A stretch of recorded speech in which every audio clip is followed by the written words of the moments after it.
17 nëntor, më në fund, produksioni Big Brother zbuloi se kur do të nisë spektakli i shumë dëshiruar dhe i shumë komentuar Big Brother Kosova VIP 4.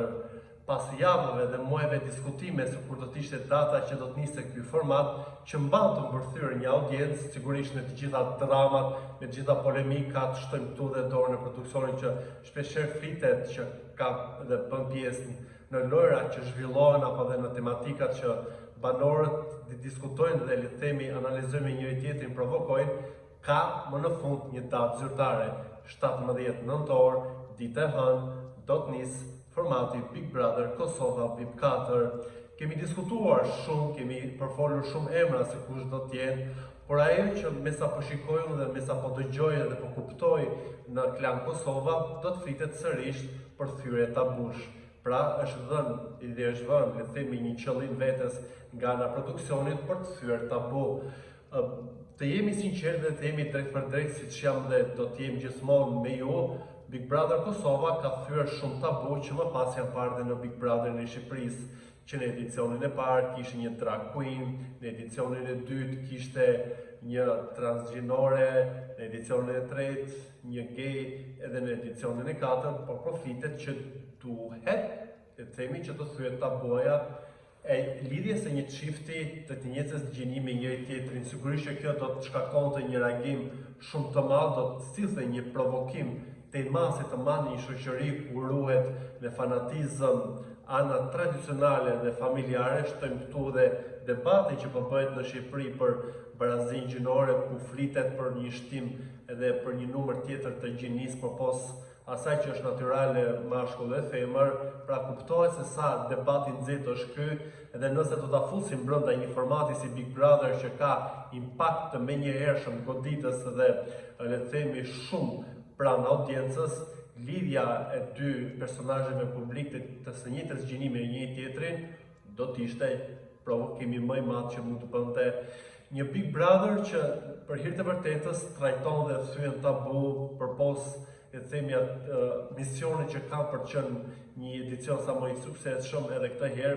për të katërtin vit radhazi do të jetë sërish Alaudin Hamiti dhe Jonida Vokshi që do ta bashkëprezantojmë, edhe pse kam thënë disa herë që mungesa e Jonidës ajo vetë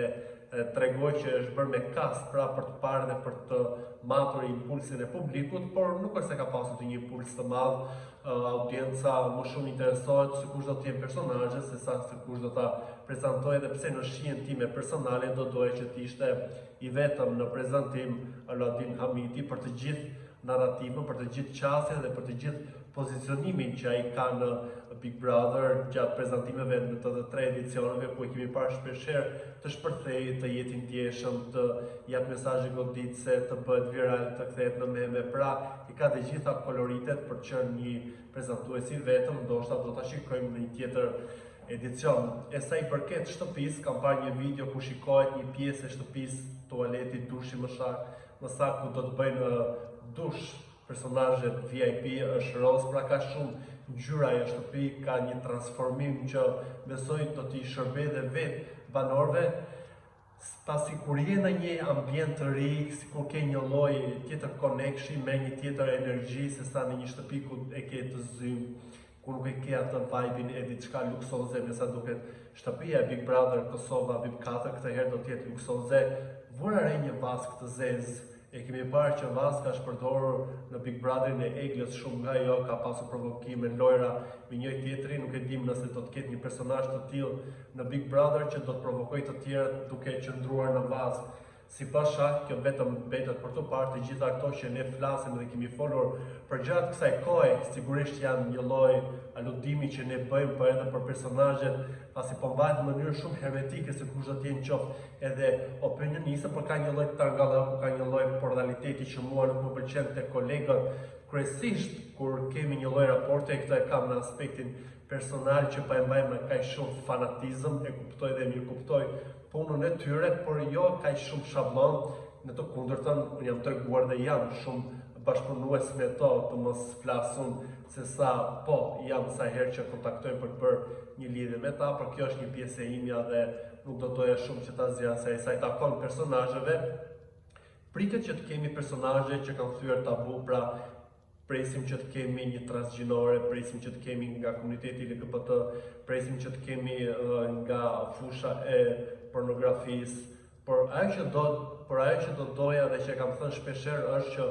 dua vërtetësi tek personazhet të bëjnë një lojë dinamike, të jenë aktiv në lojë, të provokojnë njëri tjetrin dhe jo të sjellin shumë situata nga jashtë, pasi bëhet shumë e lodhshme, bëhet e pajatshme. Këtë kemi parë në Big Brother në Shqipëri midis një raporti të stisur, të kamufluar dhe shumë të pajatshëm midis Rozanës dhe Laertit për kafe, sa pinë e sa nuk pinë. Besoj që vetë shtëpia e Big Brother dhe vetë personazhet aty të japin ty mundësinë për të krijuar situata, për të krijuar polemika, për të nxitur debate, për të sjellë reagime të reja në një shtëpi ku është 24/7 dhe është pak sa e vështirë, besoj ditët e para sa ta ambientohesh dhe do të shikojmë se si do të lozin këto personazhe, a do të jenë, le të themi, kopje të disa figurave publike që kanë bërë emër në Big Brother dhe që kanë bërë lojën e tyre të fortë me provokime, me dinamizëm, me humor. Pra do të kemi një gjest në Big Brother që për mua nuk është e lehtë të arrit, edhe pse për disa gjesti nuk bëri asgjë, por e kam thënë edhe do ta them gjithmonë që mbetet një lloj fenomeni si nga një shtëpi shkoi një tjetër dhe e zbërtheu dhe ndërtoi figurën e tij në tjetër qasje, por duke mbetur te Big Brother VIP Kosova 4 që do të nisë të hënën e 17 nëntorit, sigurisht që sy do të jenë aty për të kuptuar, për të mësuar më shumë se si do të jetë shtëpia, për të parë personazhet. Besoj që brenda kësaj jave, brenda këtyre ditëve do të zbulohen edhe kush do të jetë opinionistët, edhe pse po flitet shumë për Valentrin Sahitin, këtë i kemi parë dhe në postimet që ka bërë Dini bashkë me Olsen muajt e fundit, ku kanë qenë në shoqërinë e njëri tjetrit dhe nuk besoj që një produksion do tregonte kaq hapur, dhe nëse e bën, bravo i qoftë, pasi për mua Valentrin Sahiti është një nga emrat më të mirë në ato që krijon, pra si fashion designer, por nga ana tjetër jo vetëm një industri mode që ai e ka revolucionuar dhe ka çuar Kosovën në një tjetër nivel ku vesh yjet global si Beyoncé edhe të tjerë. Në atë shtëpi do doja një mendim kritik, do doja një mendim jo të anshëm, siç fatkeqësisht kanë bërë dhe opinionistët e tjerë edhe në edicionin e kaluar, ku kanë mbajtur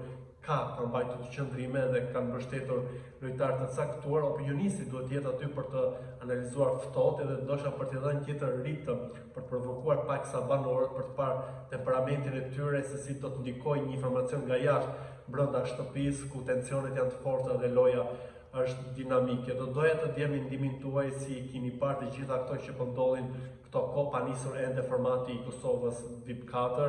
Deri atëherë mos harroni të bëni subscribe edhe kanalit ton Koha Jon në YouTube.